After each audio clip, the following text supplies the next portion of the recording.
What's up guys? Katya here, and right here next to me, this is a 1997 Acura EL. This car was only ever sold in Canada. This is pretty sweet. And this car is a manual, it's front wheel drive, and it's just a really stylish looking sedan. And in this video, I'll be giving my thoughts on the exterior of the car, the interior of the car. I'll have an interview with the owner about what it's like owning one of these cars, and there'll be a driving component as well. All right, so with these older cars, I really like how just compact and like smaller they are. They're a bit more miniature than what modern vehicles are like.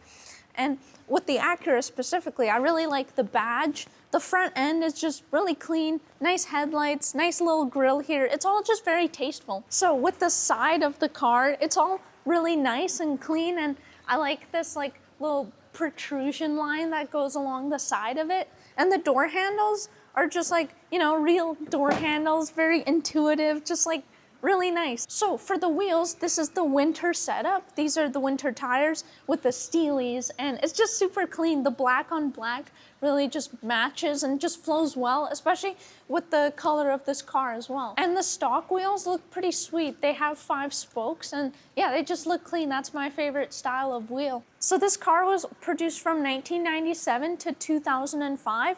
It was not only just sold in Canada, it was also built in Canada. And basically this car is just like a really nice luxury like Civic Si. So the engine for this car is a D16Y8. It makes 127 horsepower, and it was one of the first ever cars with VTEC. So that's pretty cool. VTEC, baby! So this is the gas cap, and it's on the driver's side. It's pretty standard, you know. And coming in to the back of the car, really clean rear end. I like the tail lights, they just look good. The Acura badge is just super nice, and this has one real exhaust pipe, so that's awesome. And as you can see, this car is highly modified with the tip of the exhaust pipe from a 99 Accord. All right, so getting into the car now. Let's see, doors are nice, they open smoothly, definitely thick doors. Oh, okay, yeah, these seats, very comfortable. Of course, Acura's luxury, so nice steering wheel. It's really interesting seeing like a basic steering wheel from the 90s without all like the buttons and stuff. It's just a bare bones wheel, but it feels nice. The dash gauge is pretty cool. You can actually see your odometer right there in the middle. That's really nice. It's centered. Yeah, gauges look good. The shifter, it feels pretty nice. Well, it's a good shift. It's just like, yeah, it's all like one continuous piece. Feels pretty good. The e-brake is good. Yeah, everything about this car just feels like solid, well built. Also, another thing I'm noticing is that the visibility of this car is really nice. Like, you can definitely do a nice shoulder check, and you'll definitely see the car when you do it.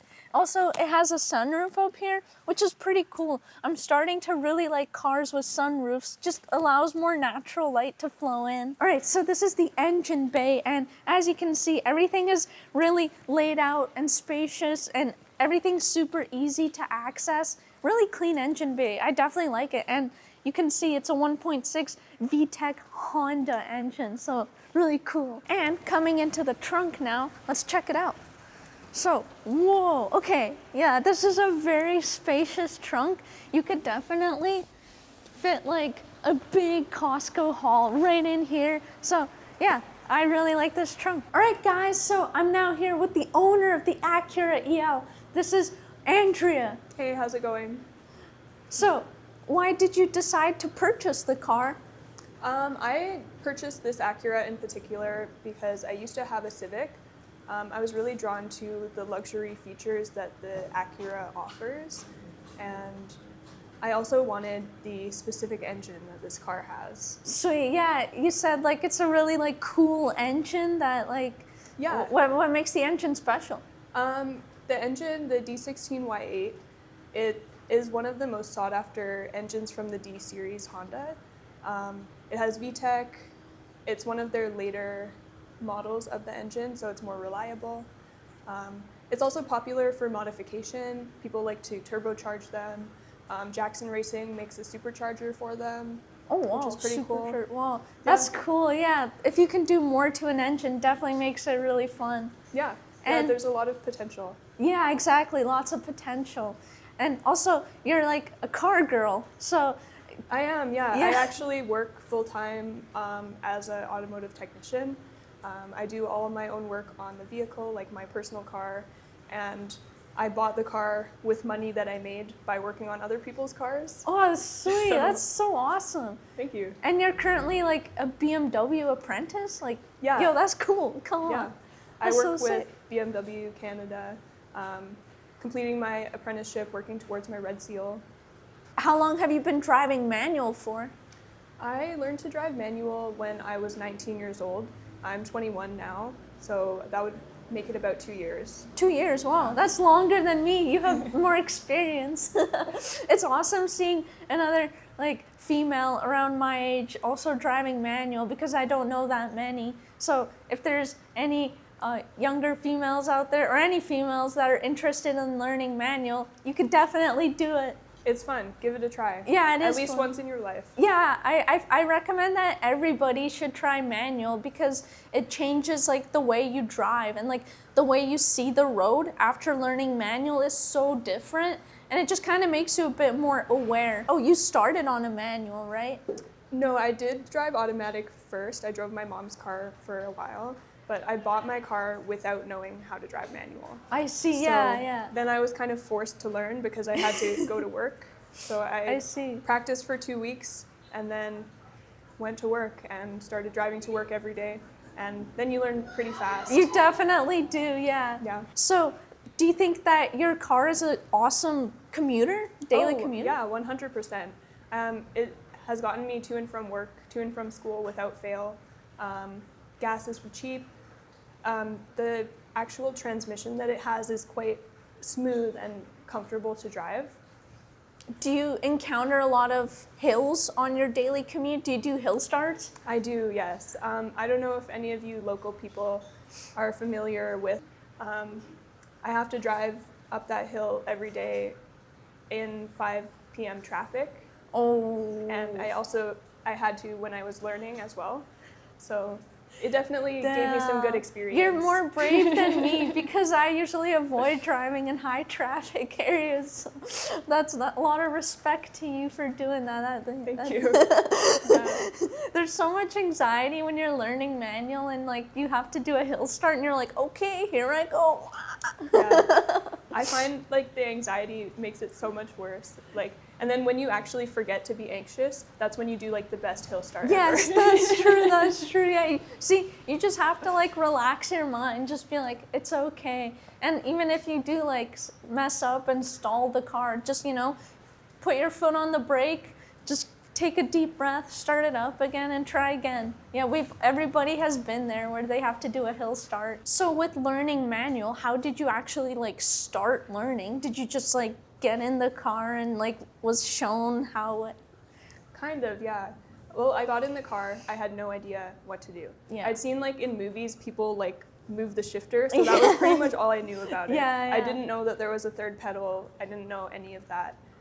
But my first time driving, I got in the car. The first thing that I was told to do was to just run through all the gears without the car on, just so you can get used to how it feels. And like learn where all the gears are located. And it's actually quite satisfying. It's fun to do that. It is, yeah. I do that too. Just like it feels really good. Yeah, when you get into learning manual, you get to do like a lot of like cool, fun, like extra stuff that you just wouldn't do in an automatic car. And I think that it feels a bit more rewarding and just more satisfying, especially like in your daily commute. It keeps it more entertaining. For sure. That's one of the top reasons why I choose to drive manual is when you're spending time in your car every day, maybe you're in traffic, it does make things a little bit more interesting. Exactly, yeah. And would you say then you got like a feel for the clutch after getting the gears, or? Yes. So that's where the hard part comes in. The more difficult part, at least I found. It took a few tries for sure, but you're told, most people describe it as it's kind of like this sort of motion with your feet. Yes. So like passing off one to the other. I was told the same thing. Yeah, okay. But that actually I think confused me because I was like, it is like that, but also not it's not as like in sync. You have to really like get a feel for the clutch separately and for the gas separately and learn how those two things feel and then like kind of learn to like combine them. It's not actually a even split. Yeah. Yeah, you have to feel where the car kind of starts to shake. Yes. Feel where something starts to happen, and then you have to be able to continue that Yeah, you have motion to smoothly. exactly like for the clutch, like feel where it like grabs. That's like something super important, and like you just do that like by just controlling the clutch. If you're on a flat hill or on a flat ground, you just try letting go of the clutch, and then you'll feel the car start moving forward.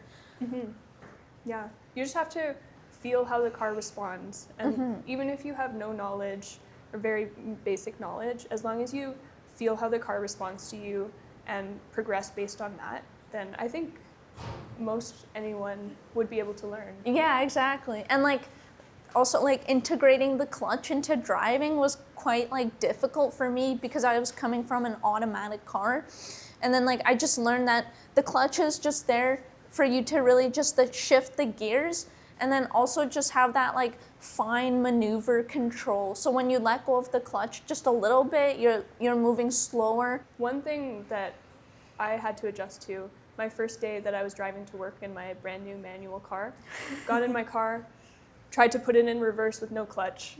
And Oh, it's okay. I think it's fine. Yeah, it happens to everyone. It does. Yeah, the car, like you will not break your car by making a mistake learning manual. I think some people might worry about like damaging their car. Cars are meant to be like learned on, and they're meant to be driven, and like you can make like mistakes. Like I've sometimes like made a mistake shifting into the wrong gear. You can correct it, and then like the car will also like tell you if you're doing stuff wrong, and it'll cut the power to the engine if it needs to. Yeah, it's very hard to like completely ruin a car from learning to drive manual. Yeah. That was something I was scared of when I was learning too. Yeah. Even if you mangle your clutch beyond repair, it's a component that is supposed to be worn. Exactly, yeah. It can always be replaced. You can replace a clutch and then like the rest of the car is fine. Yeah, you could replace the whole transmission if you had to. Exactly. Is there any modifications that you have done to your car? As of right now, no. The car is fully 100% stock. I do plan on tinting the windows, lowering it eventually. I do want to keep things relatively tasteful since it is a more luxury car. I'm not going to absolutely I'm not going to slam it like I would maybe do to a Civic. Yeah. I feel like my EL, she should have a little bit of class. You'll keep it OEM plus kind of thing. OEM plus, yes. Yeah, I like that. Sweet, nice, Yeah. that's awesome. And what kind of maintenance do you do to the vehicle? Regular oil changes, manual transmission fluid changes. A lot of the rubber parts on the car, since it's almost 30 years old, they are starting to fail. So I will be replacing the engine mounts, all of the belts. Timing belt has already been done. So That's good. just like Though because it's due an to older age. car, there's like other components that need more attention Yeah. than you would with a newer vehicle. Yeah. And you've had the car for a year now? Just under, yeah. Just under a year. Yeah. Oh, nice. Sweet. And yeah, so it's been treating you good for this last year. It has, yeah. Sweet. And I'm super excited to do all of the upgrading of the stock parts because after I do that, I can start adding more aftermarket parts and modifying it. So is your plan to just keep the car for a long time? Yeah, I mean, as long as I am feasibly able to, I plan to drive this car until the end of time. So Sweet, that's awesome. That's awesome. Is there anything that you'd like to say about being like an apprentice in the mechanical world, or? Oh yeah, I would definitely recommend trying it out to anyone who is considering. You never know unless you try. When I went to my first day, I was like, if I hate it, I'll just quit.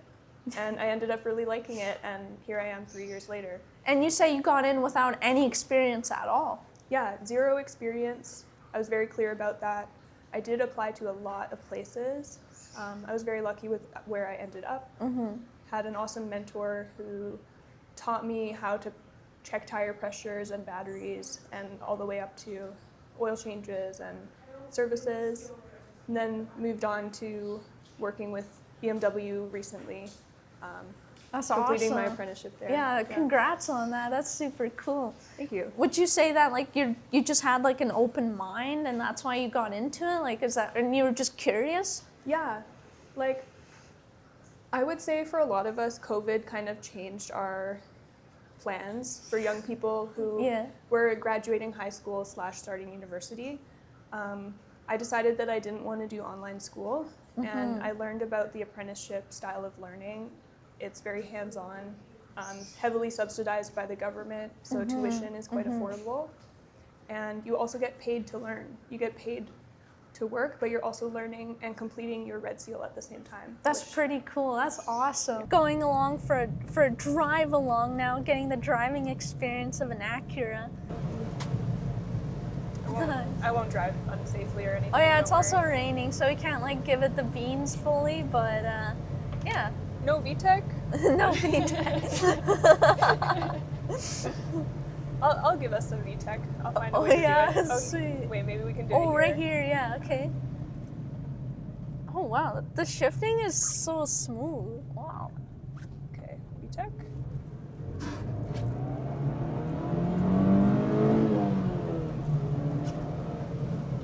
That sounds pretty good, yeah. Yeah, the shifting just looks so smooth. All right, brake and clutch, holy. Nice, that feels good, that feels good. Smooth, it's so smooth. I can definitely immediately tell, like, yeah, this is definitely like forgiving. I can actually drive it like just by sound. With the BRZ, I feel like I'm looking at the gauge more, which I shouldn't be. You should just be able to drive it by sound. Yeah. But because it's such a tightly geared car, it's hard not to. Like with this, it's so easy to just like go by the sound and just feel and stuff. If anyone wants to learn manual, the BRZ is not a friendly car to start learning manual on. I would recommend getting something more like this. This is so nice. This is so good. Well, Andrea, thank you for allowing me to interview you and for showing me your car. I hope you guys enjoyed watching this video, maybe learned something new. And remember guys, stay chillin'.